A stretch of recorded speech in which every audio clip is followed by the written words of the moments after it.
Yeah, we'll put up the hard stuff like that. See you later.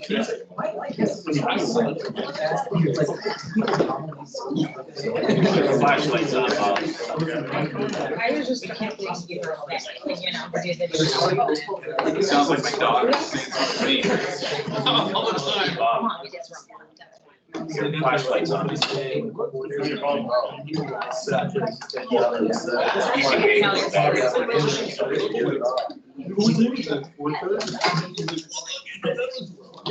gotta just get this.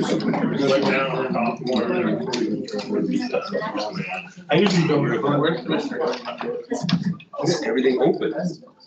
Try to stay out of the woods on. No, it's still out. That portion's done too. Yeah, me too. And he's a good example. Okay, let's call the meeting back to order, please. We can pick up where we left off. Does anybody else have any more questions for Bill, the presenter of the petition? Is everyone online? Is David online? And I don't see them yet. Okay. They might be.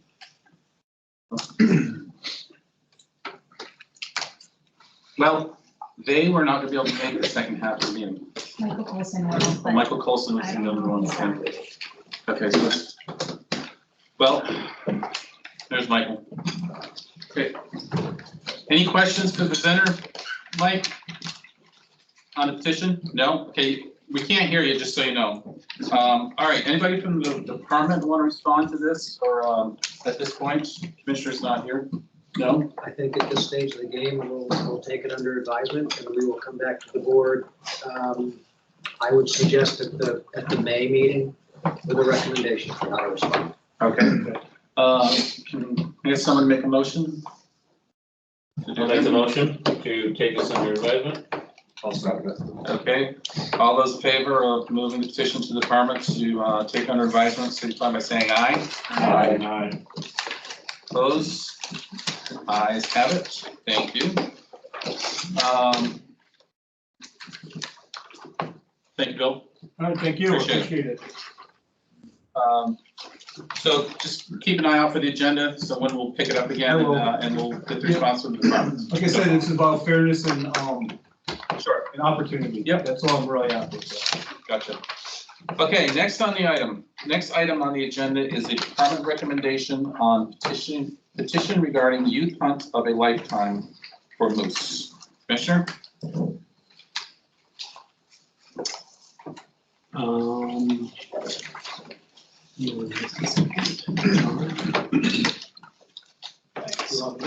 Yeah, why don't you? Thanks. Would you like me to start, Commissioner? No, so the, back in February, the board, let's take a look at this. And it was proposed that the board change change in the timing and rules around special opportunity permits for moose to allow hunters to use a firearm during the moose rut that coincides with archery season for moose, to authorize the use of firearm for SOP hunters along with the moose archery season under 10 VSA 33. Our recommendation is that the board allow the department to include this subject in a comprehensive review of potential regulation changes. The department in 2025 will be bringing forth potential changes to moose hunting and transport regulations.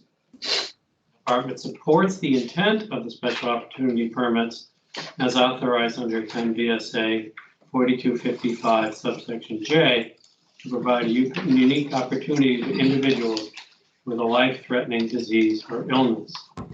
Essentially, what we're saying is we're going to be opening the rule up in 2025. We don't want to open it now just to have to do it again. So we would ask to give us the time when we open the rule. This will be part of the package that we bring forth.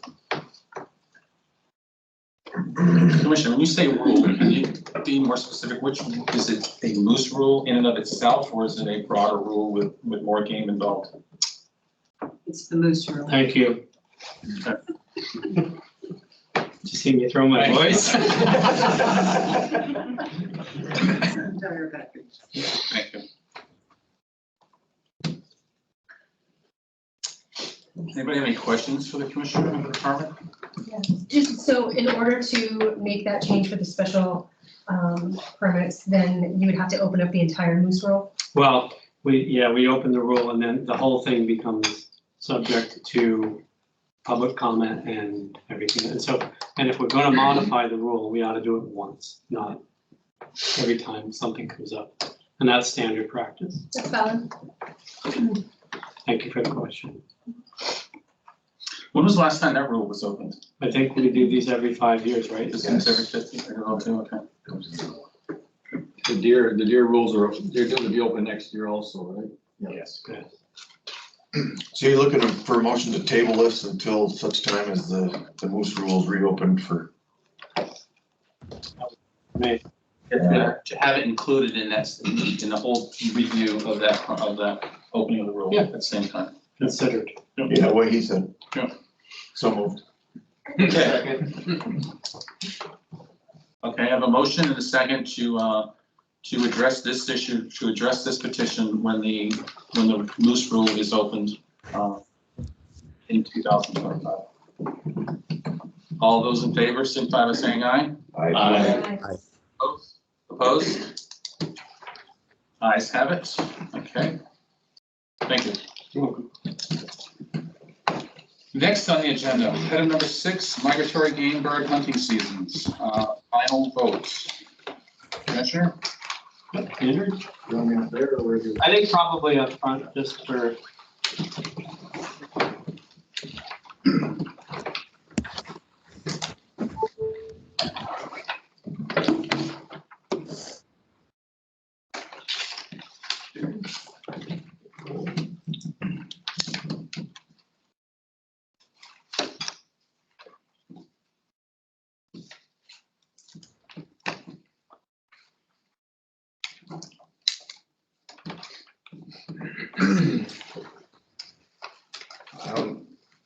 Not really sure where to start. It's my first time doing this part of it. I wasn't here last year when we did this part.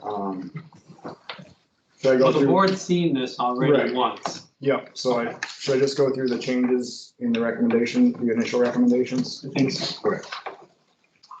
So we made, or based on public comment, made some suggestions for changes to recommendations 1, 2, 4, 11, and 12. So recommendation 1 was the Lake Champlain duck season and mergansers. So the new proposal, so this is the initial recommendation.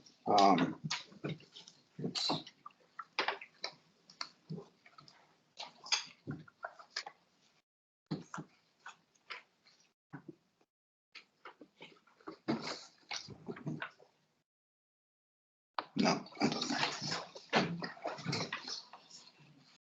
Okay, everybody see that okay? Okay, so the initial recommendation was to hold the season from October 5th to October 13th and November 9th to December 29th. We got a lot of feedback on that. A lot of people didn't like it starting so early because all of New York's duck seasons start on October 12th. So there was a lot of concern that there would be a lot of people coming from New York to hunt Lake Champlain for that opening day, which would be increased pressure. So we ended up switching that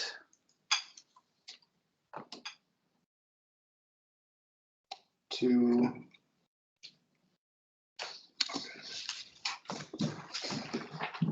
Do you want to just take this? I have it here. This is not, I don't know how to do this.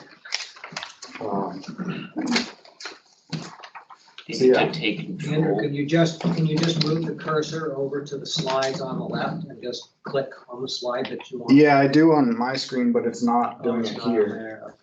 so I don't know. So people online can't see it. And are you sharing from your, like, did you join Team separate? Yeah. Then it should do it, that's very. If you stop sharing and.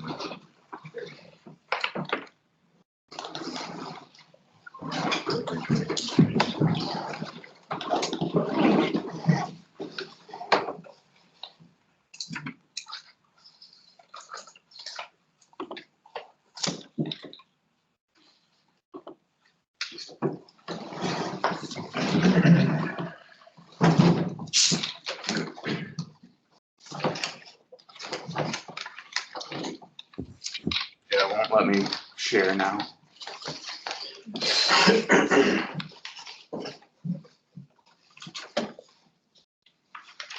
Is it pulled up on this computer? I can just, It's just it's the same, it's separate, you wouldn't be able to control it. It's voice activated, you have to tell it. Andrew, if you want to send it to me, could you do that quickly and I can share it for you?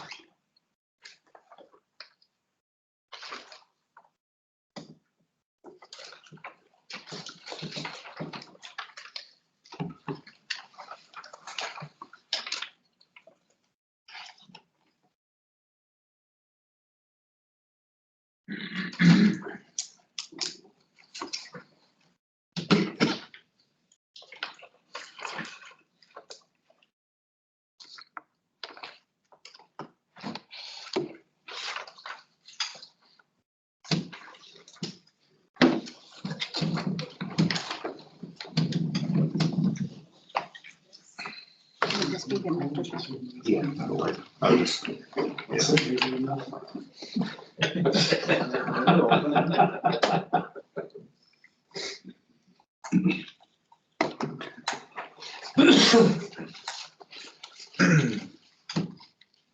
so we also added, split up the days differently for both the interior and the Lake Champlain zones. A lot of people had concern over not enough time early on in the season, so they wanted more days early on. So we added more days to the early season of Lake Champlain. We added the split to the interior zone. A lot of people were requesting season to go later in the interior zone. And a lot of them were recommending a split season, which historically we haven't done in the interior zone, but with warmer and warmer winters, people are starting to want to be able to hunt later into December. So we added a split to the interior zone. They're rough, they're not quite the same. Lake Champlain goes later, 1 week later into December. So that split in November has to be 1 week longer.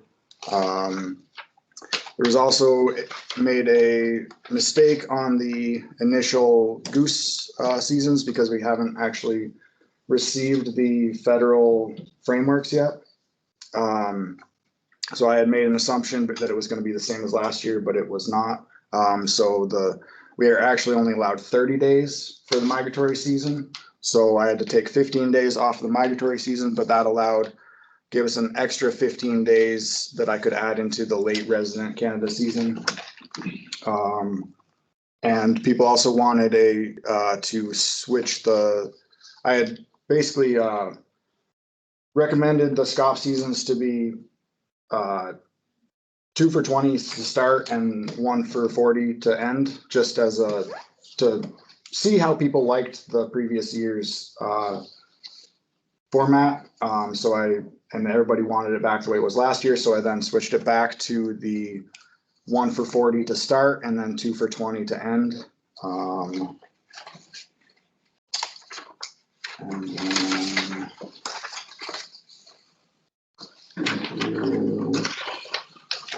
then think that's all of the seasons that I adjusted from the initial recommendation. I have a question. Thank you, that's helpful. In public comments earlier today, there was a gentleman who referenced, I think, was it mallards? Mhm. And the 38% decline in mallards in our bag limit is going from 2 to 4. I think, if I heard it correctly. Can you speak to that a little bit? So this would be the second year back at 4. They rewrote the mallard harvest strategy, which they wrapped that up in 2022, I believe. That's the US Fish and Wildlife. Yes, sorry, the US Fish and Wildlife Service and the Flyway Councils rewrote the mallard harvest strategy. And that basically changed the threshold a little bit on where the mallard population needs to be. It didn't change it, but it included a couple areas that had previously been undersurveyed. So it basically, the population has come back up above the harvest threshold, or above the liberal harvest threshold. The Canadian eastern mallards are doing quite well. It's the northeastern mallards, which are basically breed in New England, which are not doing quite as well. And historically, we didn't have mallards here. So most of the mallards in this area are like, well, there's a lot of studies going on right now. We don't know for sure. There's a lot of theories. One of those theories is that they're hybridizing with game farm mallards. When game farm mallards stopped being released as frequently, that's about when the population started to decline. So it was likely artificially high.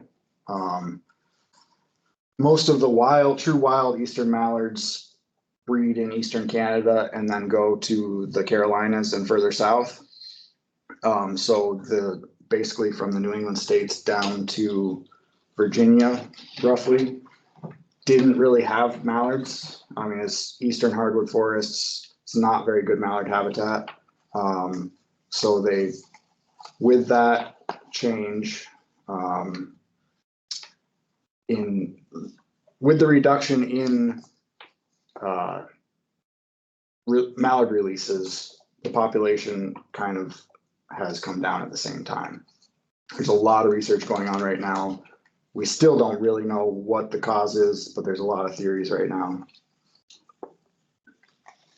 Does that answer your question?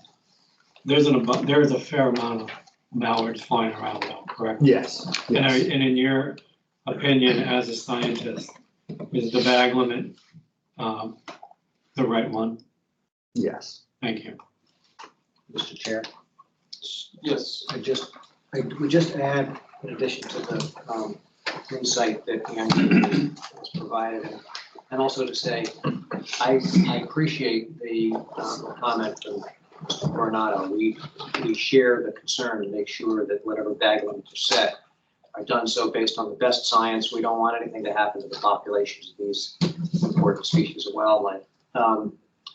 The models that the U.S. Fish and Wildlife Service uses to provide the states with guidance for setting these regulations are considered some of the most sophisticated wildlife population models in the world. These are some of the most brilliant wildlife scientists that we have. And so we put a lot of stock in the recommendations that are provided from the U.S. Fish and Wildlife Service. If there was any cause for considering something different than the 4-bird limit, we would certainly want to take a cautious approach. I will add that these models first go through the Atlantic Flyway technical section, which is biologists made up of all the states. And then we bring that to the council, which is higher up level people from every state. And then those recommendations go out to all of the flyway councils across, and they're all reviewed so by the end of these harvest strategies, or by the time these harvest strategies are completed, there have been hundreds of brilliant waterfowl scientists that have taken a look at them and given their comments. And then after all that process, then they go to the Service Regulatory Committee to review them again and make sure that these are okay and acceptable. So there's basically the entire country has taken a look at these harvest strategies and basically given their okay on this. Thank you. Any other questions for Andrew? Thank you, Andrew. So we need a motion to accept the recommendations as presented, as amended. And This is the final vote. this is the final vote. Make a motion to accept. All right. You got the shortest way at home, or I can't wait to hear the motion. I know, I do. Yeah, I got a free. You've got free, absolute right. Open it up, no. Deal. Okay. Go ahead. Motion to accept the recommendation, waterfowl season recommendations as presented by the department. Do you have a second? All right, any other comments? Okay, hearing none. All those in favor of the motion signify by saying aye. Aye. Opposed? Ayes have it. Thank you very much. Good job. Thank you. Okay, next, item number 7, we have the 2024 moose hunting season final vote. Recommendations for the 2024 season. Okay, I'll ask Nick to come up. You all remember Nick Horton? So I don't have anything to share because our recommendation is unchanged from the one you all. You don't have to gloat like So yeah, we had the 3 public hearings. We received the email comments. You've all had a chance to look through those at this point. We did not receive any new or substantial information to cause us to change our recommendation. So what you have before you is the same recommendation as presented earlier. Any questions? I'm going to ask the same question I've asked before, but I just want to ask it because I want to hear the answer. I bet you get the same answer. I bet I will, but I'd like to hear it. If we didn't have a tick issue, a tick problem, this would likely be the same recommendation anyway. Is that fair because of the population density that you're trying to achieve? If we did not have ticks, we would probably not be trying to reduce moose numbers in E, but we would be trying to keep it at its current level, which would require some harvest. Correct. So we would absolutely be recommending some level of harvest, even in the absence of ticks. Okay. I'll make a motion to accept the department's recommendation for the 2024 moose hunting season. Final vote. Second. Have a motion and a second. Any other comments or questions? Nothing online? Okay, hearing none. All those in favor, signify by saying aye. Aye. Opposed? Ayes have it. Thank you, Nick. Thank you very much.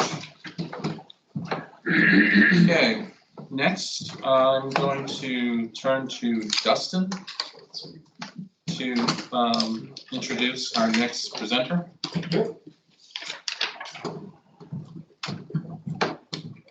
So my name is Dustin Searcy. I cover the Plainfield District, which is northern half of Washington County. So myself, Medora Plimpton, Karen Rose, and Josh Bluen, both Karen and Josh are on here today. We're part of the Wildlife Rehab Governance Board. Basically, we're in charge of inspecting all the new and existing rehabbers in the state, just to make sure they're in compliance in the system in any way we can. And so we're looking into opening up the regulation to make a few minor tweaks. The presentation isn't about that. We want to give kind of an introduction of what, first and foremost, what rehab is in this state. So this presentation is going to be pretty much done by Medora. Karen's here as well. So Karen, feel free to introduce yourself, and then I'll have Medora come up and introduce herself. Can everybody hear me? Yes. Hi, good evening. I'm Karen Rose. I am located in Shaftesbury in southwestern Vermont. I've been licensed since 2018. My license is for small non-rabies vector mammals, and as of last month, I obtained my federal permit for songbird rehab. Thanks, Karen. And I guess, Josh, if you're with us, might as well introduce yourself as well, even though it's going to be Karen and Medora giving the presentation. Nice traits. There we go. Yep, can you hear me okay? Yes.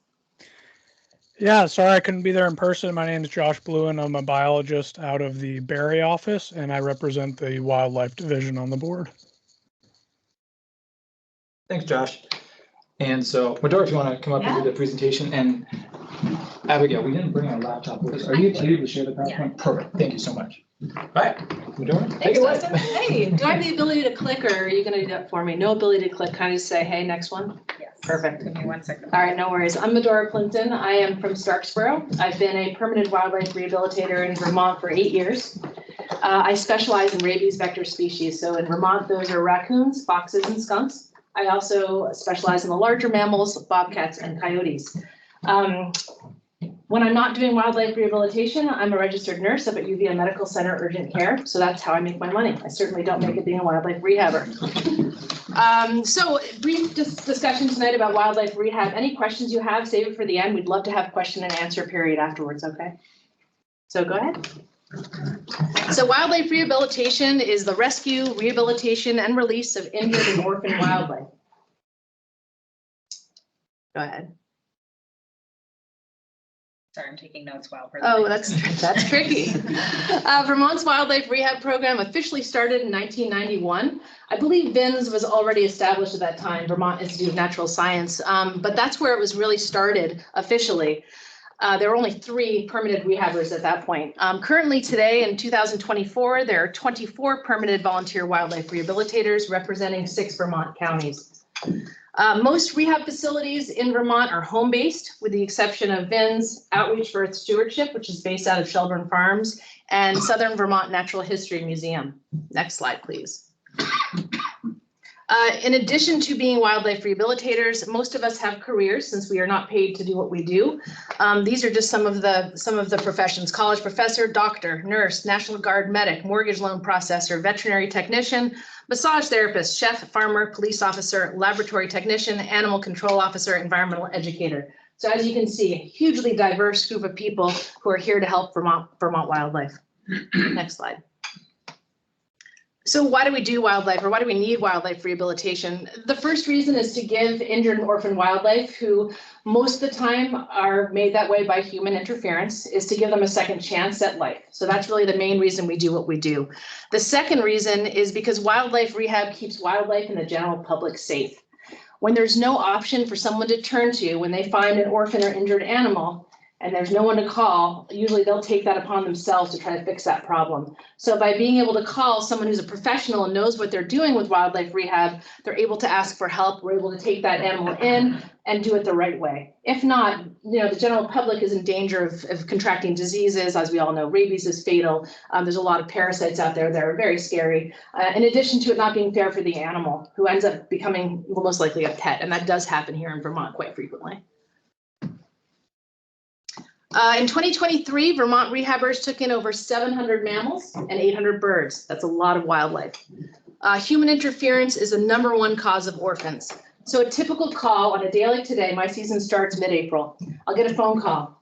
Hi, I just trapped, I caught a mother raccoon in a have-a-heart trap of my attic. And I drove her 20 miles to the north, dropped her off in this beautiful wetland. She ran off and she looked beautiful. I feel so happy about what I did. But then this morning I was sitting at the breakfast table and I heard what I thought were birds in the attic. I went up there and looked, and there's 4 baby raccoons. That must have been the mom. I'm so sorry. Can you take the babies? This is a hugely common problem, especially for rabies vector rehabbers. So trapping and relocating mothers is a big one. Death of the mother, obviously cars cause that quite frequently. A lot of times these are homeowners in defense of their chickens that aren't well contained. Foxes get into the chickens trying to feed their young. They're shot by the homeowner. A day later, the little pups come out from under the shed because they're hungry. Very common. Destruction of nests and dens, especially this time of year, people are trimming their trees, doing all sorts of stuff outside. They don't think about the fact that there are birds nesting or squirrels nesting in the trees or raccoons, any of the other tree dwelling animals. Kidnapping is one that does happen. As you all know, fawns get, kidnapped frequently. Porcupines is another one. The mother porcupine goes up in the tree. The baby can't follow when they're really young. They're at the base of the tree. People look at it, they say, oh, baby, orphan, bring it somewhere. Same thing with rabbits, bunnies. They only get fed twice a day, dawn and dusk. So the rest of the time, those little bunnies are in a nest in a lawn. Someone finds them, no mom, they must be orphaned. No, they're not. And then lastly, domestic animal attacks. So this is, folks that let their cats outside and the cats will prey on songbirds and other small mammals. Next slide, please.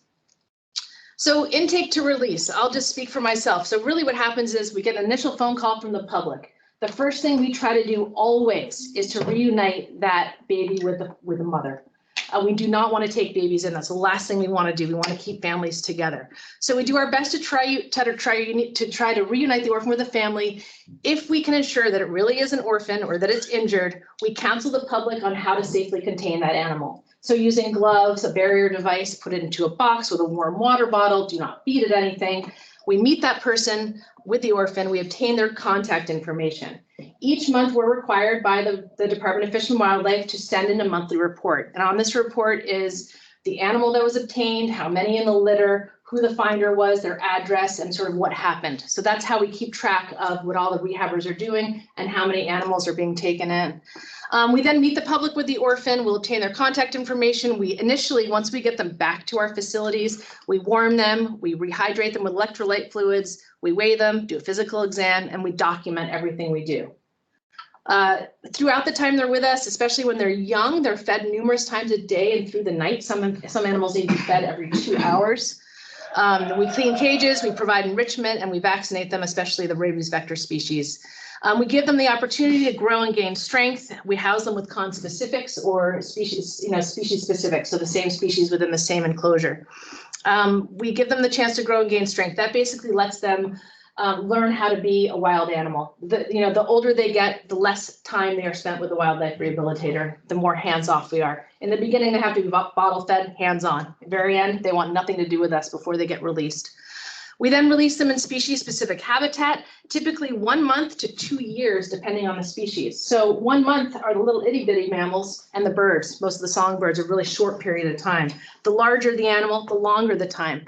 A raccoon, 6 months. Bobcats and coyotes, a year. Beaver, 2 years. So you've got that animal for 2 years at your facility before it's released. Next slide, please. So how does someone become a wildlife rehabilitator? The first thing is that we encourage an apprenticeship with a permitted wildlife rehabilitator. Hard to do in such a big state. We're all spread out, but that's really the first step to become a rehabilitator, is to shadow somebody and help somebody who is already a permitted rehabber.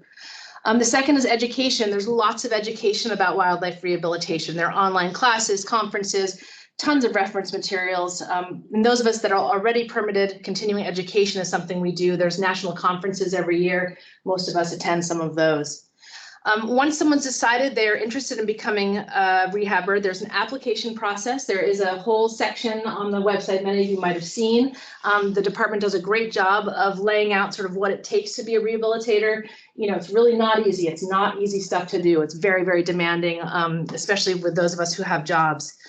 Paying jobs. And then, so once the person applies, we vet them by calling them and actually asking them some really important questions, making sure they're doing it for the right reasons. We don't want people who are simply doing it because they want to hold a baby animal.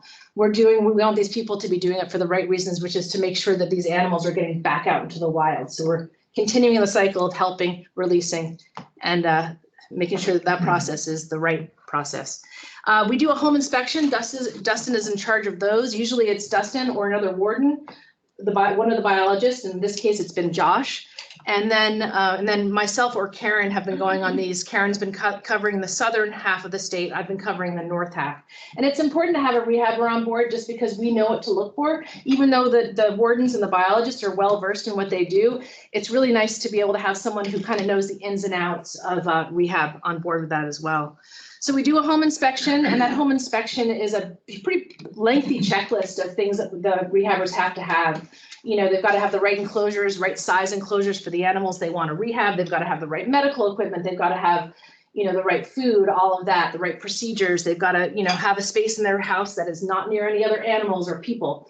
And then, you know, there's a lot to it. And then they take a written exam, and that written exam is administered at the time, and it's a pass or fail exam. Most of the time they do pretty well. It's a basic knowledge of Vermont wildlife. Next slide, please. So the funding comes out of our own pockets and from donations. We do not get funded by the Department of Fish and Wildlife nor by the state of Vermont. Some of us are nonprofits. We do receive donations, which is great. We have a lot of costs. Formula is really expensive. There's a specific type of formula for each species that's made. So if you rehabilitate, you know, coyotes versus mice, there's a whole slew of formulas in between those, and they're very expensive. Caging, from everything from small cages to large acres of enclosures. Medications, species-specific food, vaccinations, vet visits, enrichment, transportation. As an example, it costs me personally about $400 per raccoon per season. Last year I did 41 raccoons. Do the math, right? It's a lot of money, and I did other animals as well. So it's not something for the faint of heart, shall I say. Next slide. Public education. This is one of the most important things that rehabilitators do. In the spring, I probably answer 15 to 20 calls per day. Starting actually today, already I've had some phone calls. Some of these are just sort of the general questions of people that we've had a lot of people move into our state since the pandemic. And I've noticed this a lot being a rehabber. A lot of people asking questions, simple things like, I just saw a bobcat run through my yard. Is everything okay? Yes, it's going to be okay, but let's reassure them, you know, talk about bobcats. What is their, you know, what do they do? What is their habitat? Why might they be running through your yard? So it's really important for us to do that. And like I said, I mean, I get so many, all of us do, Karen, everybody gets so many phone calls every day. So we do a lot of education through phone conversations. Outreach at school programs is a big one. We get asked to do school programs, summer camps, town functions, and that's a way to kind of help out in our community. And the last one that's, you know, is really important and very valuable, or can be, is social media. It's also a very tricky one. We have to be very careful with how we present ourselves as wildlife rehabilitators. It's important for the public to know this is not a fun thing. This is not pet. These are not pets. These are animals that we are specifically trained to rehabilitate and put back into the wild. And people don't realize it's not easy, and you do not want a pet raccoon. I cannot explain that enough. No. Next slide, please. Anybody have any questions about anything that I talked about, or anything you want to ask about wildlife rehabilitation? Yeah, how exactly does an animal get to you? Do you have to go through a warden, or can an average citizen bring an animal to you, or do you have to come and get it? So an average citizen will actually, they can Google Vermont Wildlife Rehabilitators. The list from the department pops up with all of our names, the species that we do, and our phone numbers. Typically, they'll call us. Sometimes it comes through wardens, depending on the animal and the situation, but a lot of times they'll be calling us directly, and we will meet that person, usually not at our place, at our home, because I don't like to have people coming to my house, but we will meet them somewhere neutral and pick up the animal that way. So the average person could transport it then? That's correct. At least part way. Yes. Now, one other quick, how do you rehab a beaver? Do you have any special water? So or is it just? I'm not a beaver rehabilitator, okay. But yes, in order to rehabilitate beavers, you have to have a water source, and you have to have a pond available. I've heard of people using their bathtubs before. Not a great idea. It doesn't work well. Yeah. Other questions? I don't have any questions, but thank you for doing what you do, because that's incredible. Yeah, you're welcome. The amount of time and money and dedication. You're welcome. That's great. Yeah. Medora, how many animals can you rehab at any given time? Me personally? Yes, you. At any given time, I think last year I rehabilitated 78 total animals, and because I do the larger ones, it's takes a lot of time and space. So yeah, I would say 78, but all at one time, no. That's sort of in and out throughout the season. They come and go, thankfully. It's a lot. Yes. So if you have 10 coons, how do you know which one you fed and which one you didn't? Good question. Usually they come in like litters of 4. And if they're all females, let's say, I put a little mark on there, actually right on the forehead with nail polish. Red, green, I'm gonna feed red next, green, yellow. Yeah. Is, are your patients better at your rehab or at the hospital?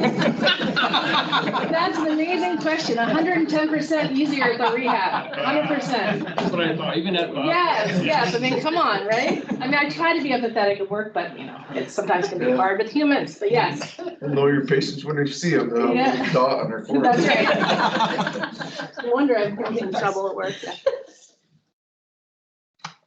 How many bobcats do you get? Pretty much usually about 2 to 3 a year. It really depends on the season. And are they generally abandoned or because they're just very little ones at that point, or they get injured? Yeah, so typically animals are never abandoned. But for example, a bobcat I had last season was it was a logging operation, and the big excavator was coming in and getting a scoop of something, and they saw dangling from the claw of the bucket, little bobcat. And the warden did the right thing, which was to leave the bobcat there, put some hot packs with it, leave it where they found it overnight, giving it 24 hours, and the bobcat was still there in the morning. So the disruption of the logging operation, obviously the mom had taken off, maybe grabbed a kitten, brought it with her. This one got left behind. Another one was someone who picked up a baby bobcat thinking it was a domestic kitten in the yard, brought it to the Humane Society. And they were like, that doesn't really look like a domestic kitten. So things like that. In that case, it's really hard to try to reunite when it's been away and it's been at the Humane Society. And so ultimately, what do you do when you feel that when they're ready to be released? When they're ready to be released? Yeah, you just release them again, you find a place that you think is similar to their habitat? Yeah, so I'm a special circumstance because I live on 300 acres and it's got wetlands, it's got fields, it's got forests, and I do a lot of soft releasing at my place, which is literally opening the enclosure door and letting them go. And that way they're able to return if they need to. I've had animals come back months after release, after they've been released, come back for help because they've been injured. They'll come back and actually ask for help. It's very interesting. But other people will do what's called a hard release. If they don't have a facility, they can just open the door and let animals go. They'll put them in a trap and have a heart trap or a cage and move them to the right habitat and release them there. What about injured animals? Do you have a vet network that specializes in wildlife Yes. injuries? Yep. Is it different from pets or is it similar? Yeah, every person has to have a vet that they work with. Some are more comfortable with wildlife than others. Not all vets do wildlife. So some of them are very cautious about what they do. They do more of the administering of medicines and things like that. Burlington Emergency Vet Service has a new exotic animal vet who does wildlife. That's been really helpful. But yeah, so everybody has to have a vet. Some are more comfortable than others.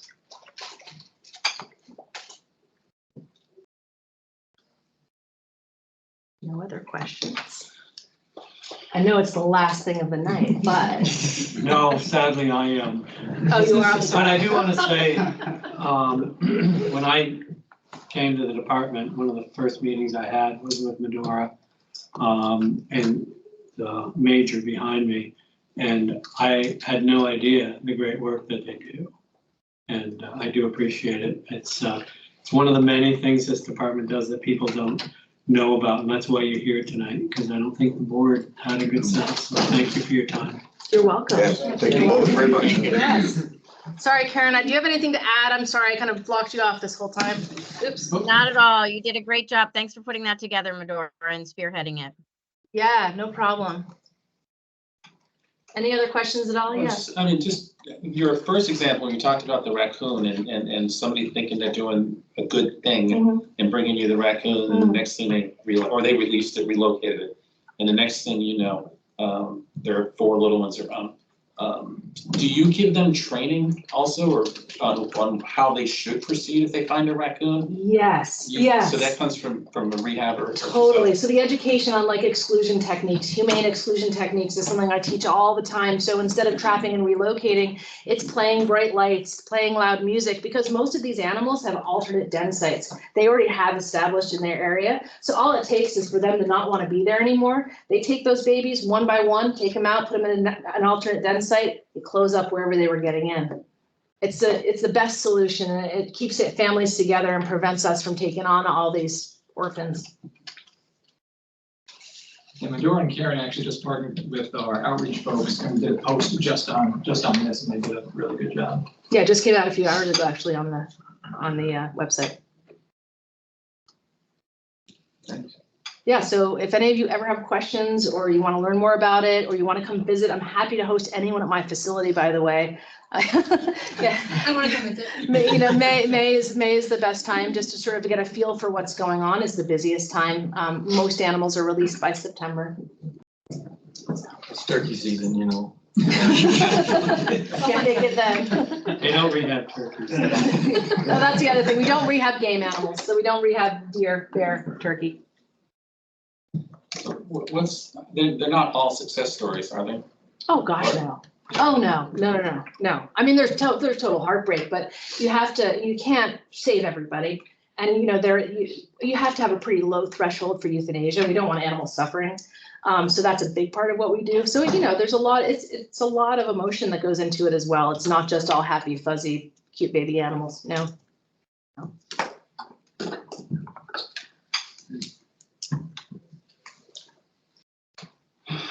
Good? Yes. Thank you very All much. right, you're so welcome. Thank you. You're welcome. Well, Commissioner, that's a tough one to follow. Especially since you ended it on such a highlight. Yeah, you're my pal, I know.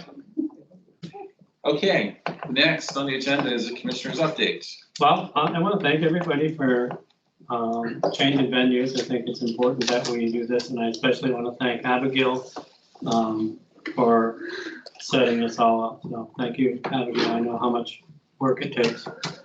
I guess mostly what I want to talk about or update you on is what's going on in the State House. The budget is making its way through. I fully expect that they'll be done with the budget, both House and Senate, by Friday or Monday of next week. That's their goal. And as of right now, it's in pretty good shape. Two things of note. There's funding to keep Salisbury Fish Hatchery open for 1 year. But part of that bill requires it to stay open until the end of 2027. And it's going to require the department to have a couple of reports on the hatchery and forward thinking. So it looks like that's going to stay in the budget as of right now. The other is the funding for an additional warden position. And that will be one-time funding for the equipment and an addition of the warden position to our base. So that's a position that we're upping the total force by one, which is important because they're stretched pretty thin right now. They continue to do, in addition to their normal duties, responses to animal cruelty cases. And I think since September of last year, we're up to nearly 300 cases. And they're pretty labor intensive between the investigation and the ongoing investigation. So kudos to them. Every one of them is involved in that. We didn't assign it to any one or two people. And that's on top of a very busy warden service. In terms of legislation, the one that you probably heard about is Act S258. which was amended on the Senate floor from its original version. As it stands now, it did pass the Senate. And what the bill purports to do is the governor still appoints 14 board members. They've added 2 additional board members, one to be appointed by the speaker and one by the Committee on Committees, which is the Senate side. What also happens, however, is if this bill passes as it is, 90 days after it goes into effect, all of you are done, even though you were appointed by the governor. And if you're so interested, you can reapply, but there are going to be, as in this bill, a number of different prerequisites or preferred status, I suppose is one way to look at it. And part of what's unclear to me is, so for instance, I don't have the language in front of me, but it says you need to have a background in such and such. And if you apply and you don't, who gets to be the arbiter of whether you are or not? Is it the appointing authority or not? And that seems unclear to me, and that's something I'm going to dig into. The other thing it does is it expands rulemaking into the non-game management at the department, which is very concerning to us. The role of the Fish and Wildlife Board, as it is right now, is narrow in scope. It is the rules and regulations around fishing and hunting and trapping. This expands rulemaking into a broader area of the work that we do.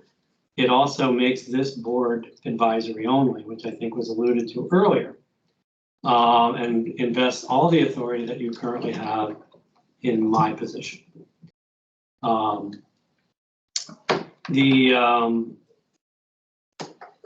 It also requires the department to create a new training for all board members.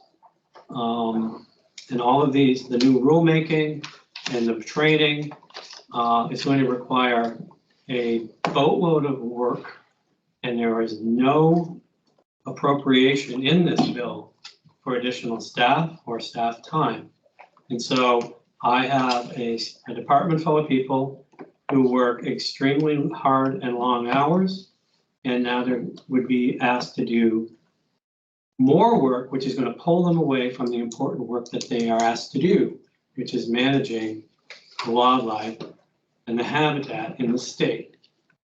And then there is the second portion of that bill, which would ban the hounding of coyotes.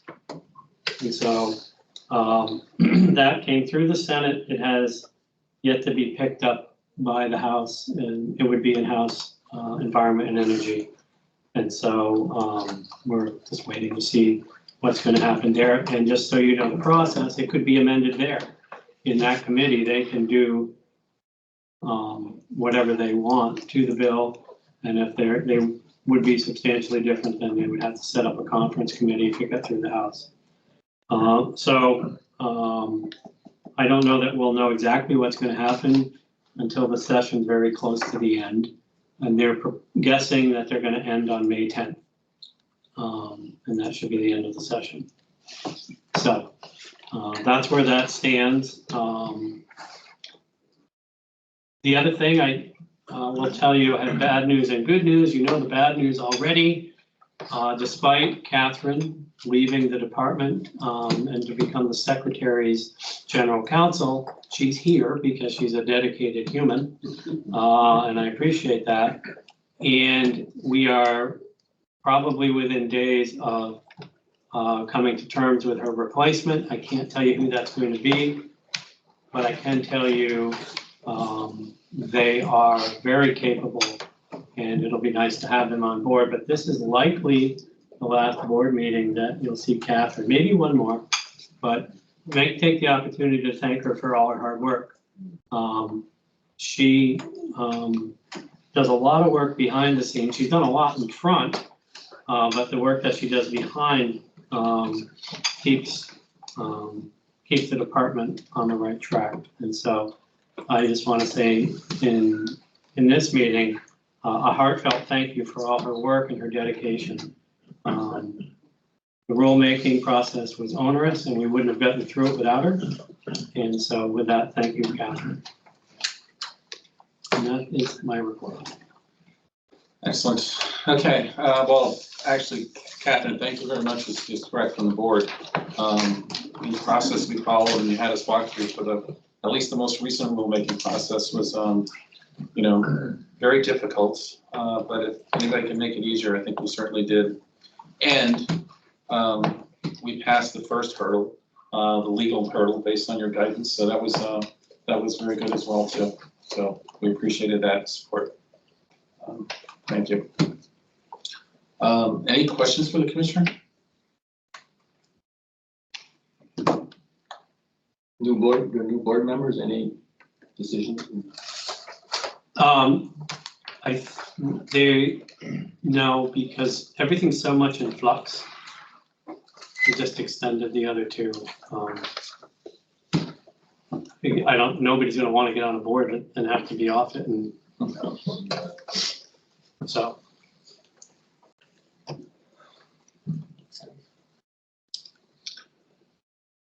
Okay, well, if nobody has any further questions or comments, then do I have a motion to adjourn? Motion to adjourn. Second. All those in favor, signify by saying aye. Aye. Ayes have it. Thank you.